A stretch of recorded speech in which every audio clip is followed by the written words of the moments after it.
아멘. 오늘도 이 아침에 우리 주님으로부터 오는 크신 그 은혜와 평강이 여러분들과 함께 하시기를 바랍니다. 아멘.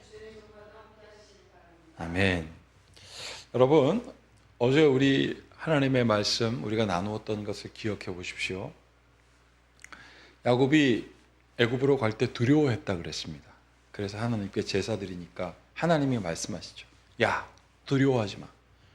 내가 너와 반드시 함께 할 거야.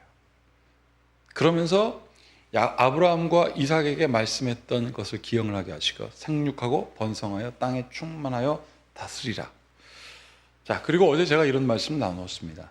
그렇게 그 사람들이 고센 땅에 거주했는데 430년 동안 종살이 했다고. 더더군다나 어제 34절에 보면 이렇게 돼 있죠. 당신들은 이르기를 주의 종 어렸을 때부터 지금까지 목축하는 자들이온데 우리와 우리 손조가 다 그려 하오리이다 하소서. 애굽 사람들은 다 목축을 가증히 여기나니 당신들이 고센 땅에 살게 되리이다. 애굽 사람들이 그들을 가증히 여겨가지고 430년 동안 종노릇하였지만 어제 제가 분명히 여러분들에게 말씀드렸습니다. 그럼에도 불구하고 하나님이 그들과 함께 하셨다. 여러분, 그런데 오늘 하나님이 어떻게 함께 하신지 보여주고 있습니다.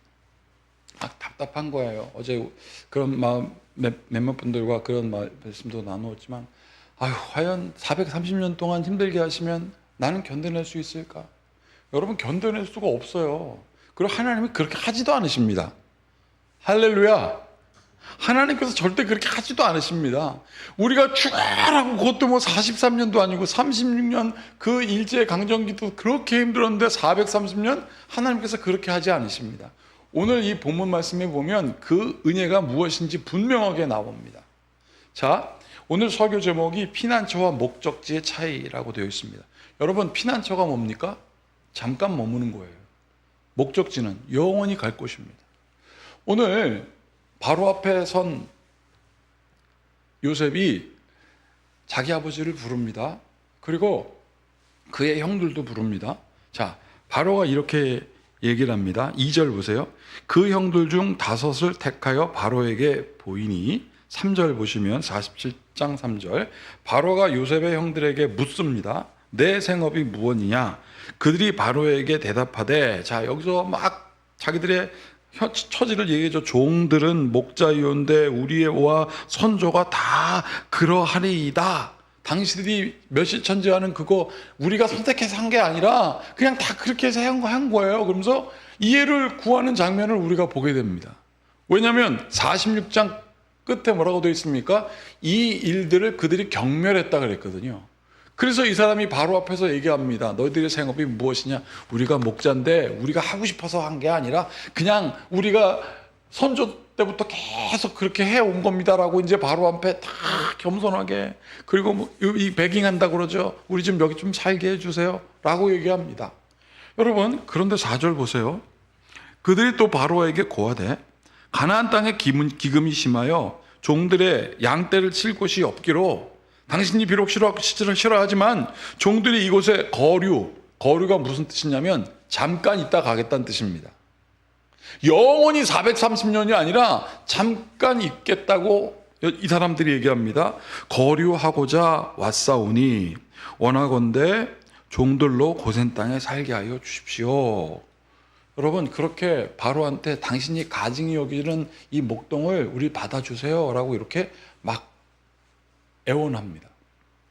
여러분, 그런데 반전이 일어납니다. 자, 5절 한번 보세요. 바로가 요셉에게 대하여 이르되 내 아버지와 형들이 내게 왔은즉, 자, 6절 같이 읽어보겠습니다.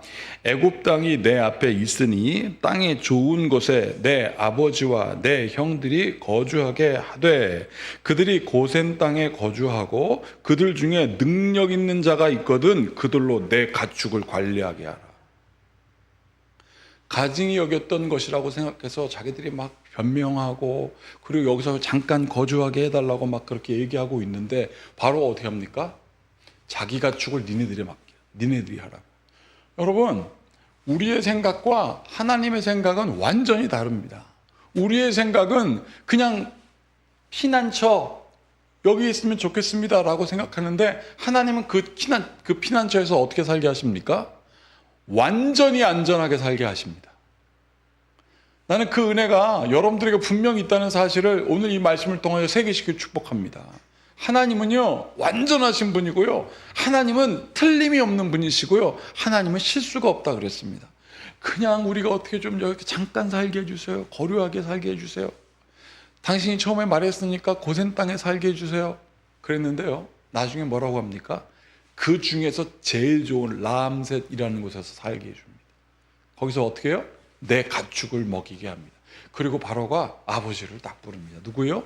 야곱을 딱 부릅니다. 7절 보세요. 요셉이 자기 아버지 야곱을 인도하여 바로 앞에 서게 하니 야곱이 바로에게 축복합니다. 이게 웬일입니까? 방금 전까지 우리 좀 어떻게 좀 살게 해주세요. 46장 시작할 때 어떻게 했습니까? 그렇게 두려워 떨던 그 야곱이 어떻게 합니까? 지금 축복합니다. 놀라운 일이에요. 그런데 그 바로가 자기들이 가증히 여기는 직업을 하고 있는 그들의 아버지에게 축복을 받습니다. 자, 여기 보세요. 9절. 야곱이 바로에게 아뢰되 내 나그네 길의 세월이 130년이니이다. 내 나이가 얼마 못 되니 우리 조상의 나그네 길의 연조에 미치지 못하나. 여기 뭐라고 되어 있냐면 험악한 세월을 보내었나이다 하고, 그래서 우리 가족 70명밖에 안 됩니다 라고 얘기하는 거죠. 10절. 야곱이 바로에게 축복하고 그 앞에서 나오니라. 11절 12절 함께 같이 읽어보겠습니다.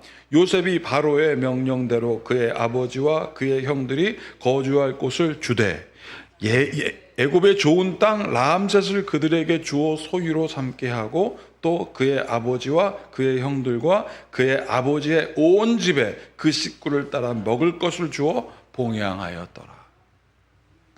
여러분, 두려워하는 우리에게 하나님은요 정말 반전을 주십니다. 비록 종되는 삶을 사는 것 같지만 종이 아니라 이제 어땠습니까? 13절부터 26절까지 종이 아니라 지도자의 삶을 살죠. 그게 14절부터 내용, 13절부터 있는 내용입니다. 요셉이 애굽을 어떻게 통치했는지 쫙 기록해 줍니다. 애굽에 있는 모든 가축과 모든 토지와 모든 돈을 다 바로의 것이 되게 해줘요. 그러니 바로가 요셉을 어떻게 하겠습니까? 신임하죠. 그리고 백성들은 바로를 잘 따릅니다. 누구 때문에? 요셉 때문에 그렇습니다. 그러면 바로는 누구 때문에 은혜를 받은 것입니까?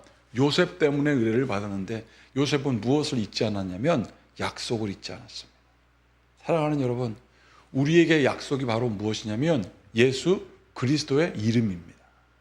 그 이름의 능력이 우리에게 있다면 여러분, 지금의 현실, 지금의 어려움, 지금의 고통, 두려움으로 내가 부들부들 떠지만 하나님은 오히려 원수의 목전에서 상을 베푸시는 은혜를 분명히 주신다고 여기에 우리에게 보여주십니다. 그런데 여러분, 바로는 원수도 아니었어요. 우리의 친구가 됐고, 제가 그래서 예전에 이 창세기 이 부분을 제목을 이렇게 적었습니다. 이방의 땅에서 핀 꽃. 여러분, 우리가 낯설어하는 그곳에서도 하나님을 믿는 자는 하나님이 반드시 사용하십니다.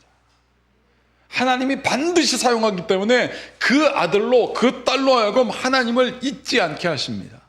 여러분, 요셉이 이렇게 잘 통치하니까 어떻게 됐습니까? 오늘 읽었던 27절에 있는 내용이에요. 이스라엘 족속이 애굽 고센 땅에 거주하며, 여기 뭐라고 되어 있습니까? 거기서 생업을 얻어 생육하고 번성하였더라. 야곱은 애굽 땅에서 17년 살았습니다. 정말 짧게 거류했어요. 그리고 오늘 이 창세기 저 끝에 보면 아버지의 장사 행렬을 데리고 저 가나안 땅으로 가는데 애굽에 있는 모든 신하들이 다 준비하고요. 저 가나안 땅에 있는 족속들이 자기가 아는 저 족장 야곱이 온다고 해서 다 준비합니다. 그리고 거기다 진짜 멋지게 딱 우리로 하여금 선산을 마련하죠. 여러분은 하나님의 은혜는 그렇게 이루어집니다. 우리가 상상할 수 없는 방법이에요. 그런데 문제는 뭐냐면 진짜 애굽에서 생육하고 번성하기를 얼마나 살았냐면 430년 동안. 여러분 430년 동안 종노릇했다 그랬지만 430년 동안 이 사람들은 그 고센 땅이라고 하는 특별히 람셋이라는 곳에서 230만 명이 살았어요. 잘. 그런데 그 사람들이 어떻게 출애굽했을까요? 잘 살던 그에게 어느 날 재앙이 일어난 거예요. 자기들이 하나님을 희미하게 잊어지기 시작하고 그들이 애굽 땅에서 생육하고 번성하면서 애굽의 신을 의지해도 잘 사네 그렇게 살았었어요. 야곱은 다 잊어버리고 요셉도 다 잃어버린 세대였습니다. 그럼에도 불구하고 잘 살았어요. 그런데 하나님께서 그들을 약속의 땅 가나안 땅으로 이끌려고 어떻게 하셨습니까? 모세 보내가지고 10가지 재앙을 다 주셨는데 그 10가지 재앙은 애굽이 믿었던 모든 신들이 했어요. 마지막에 죽음의 신이라고 하는 오시리스 신까지 딱 죽이니까 이스라엘 백성이 거기서 안 살고 싶은 거예요. 그래서 하나님께서 어떻게 했습니까? 내 백성의 신음소리를 들었다 그랬거든요. 그러니까 하나님께서 이끌어내셨어요. 그냥 짧은 순간에도 힘들어하고 죽을 것 같다고 하니까 하나님이 그걸 이끌어내셨어요. 여러분 애굽에서 이끌어서 출애굽한 내용들이 이제 창세기 50장 이후에 나옵니다. 그들 처음에요. 출애굽하고 시날반도에서 막 조아라 춤추고 난리가 났었습니다. 여러분 그런데 그들이 어떻게 했습니까? 물 제대로 안 나오죠. 먹을 거 없으니까 애굽을 그리워하기 시작했습니다. 왜요? 애굽에서 생육하고 번성하고 땅에 충만했으니까. 사랑하는 여러분, 그들은 그렇게 잠깐 있어야 할 피난처가 목적지가 되어버린 거예요. 사랑하는 여러분, 우리의 삶에 지금 우리가 살고 있는 이 삶은 목적지가 아닙니다. 우리의 목적지는 하나님의 나라입니다. 그리고 그날과 그때가 되면 우리가 상상할 수 없는 일들을 하나님께서 맛보게 하십니다. 그래서 마태복음 13장에 천국 이야기가 계속 나오는 거예요. 그리고 하나님이 천국을 맛보게 하셨습니다. 그게 이번 주에 함께 나눌 말씀의 내용이 바로 그거예요. 사랑하는 여러분, 나는 여러분들이 천국을 맛보아하는 여러분들이 되기를 바랍니다. 하나님은요 반드시 생육하고 번성하여 땅에 충만하게 하십니다. 우리가 힘들어하는 거 하나님께서도 그걸 견뎌내기 힘드십니다. 왜? 여러분들을 사랑하니까. 그래서 구원해 주셨습니다. 그 구원의 은혜를 바라보는 사람들이 무엇을 믿냐면요, 역사를 믿는데 그냥 역사가 아니라 구속사, 구속해 주시는 하나님의 히스토리, 그 구속사의 삶을 살아가는 것입니다. 나는 이 은혜가 우리 최혜직 목사님과 이용래 성도님과 여러분들에게도 있을지어다. 그러면 하나님께서 살게 하시는 구속사의 증인이 되는 거예요. 그래서 역사적 증인이라는 말을 우리가 하게 되는 것입니다. 그래서 창세기에 인물들이 기록되어 있고요, 이제 인물들을 통하여 하나님께서 역사하셨습니다. 이 하나님의 뜻, 하나님의 마음, 이 말씀은 살아계신 하나님의 구속의 증거입니다. 이 말씀대로 살아가는 여러분들이 되시길 바랍니다. 기도하시겠습니다.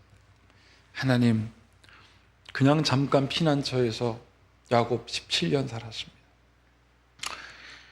하나님, 그럼에도 불구하고 이스라엘 백성들 그것이 마치 목적지인 양 착각하고 430년을 머물렀지만 하나님에 대한 생각이 희미해졌음에도 불구하고 하나님은 약속하신 대로 생육하고 번성하여 충만하게 하셨습니다. 주님, 이 크신 하나님의 은혜를 잊지 않게 하여 주시옵소서. 17년과 430일 어떻게 비교할 수 있겠습니까? 주님, 하나님을 기억하는 사람 17년밖에 살지 못하였지만 기억하지 못하였을지라도 그 중에 한 사람 희미하게 하나님의 말씀을 붙드는 그 한 사람까지도 구원해 주시는 하나님의 구속사의 삶을 살아가는 그 은혜를 맛보는 우리 성도들 되게 하소서. 예수님의 이름으로 축복하고 기도하옵나이다. 아멘. 이제 모두 주님께서 가르치신 기도를 드리겠습니다. 하늘에 계신 우리 아버지, 아버지의 이름을 거룩하게 하시며 아버지의 나라가 오게 하시며 아버지의 뜻이 하늘에서와 같이 땅에서도 이루어지게 하소서. 오늘 우리에게 이러한 양식을 주시고 우리가 우리에게 잘못한 사람을 용서하여 준 것 같이 우리 죄를 용서하여 주시고 우리를 시험에 빠지지 않게 하시고 악에서 구하소서. 나라와 권능과 영광이 영원히 아버지의 것입니다. 아멘. 하나님께서 주신 놀라운 구속의 은총을 살아가는 증인 되게 해달라고 우리 함께 같이 기도하시겠습니다.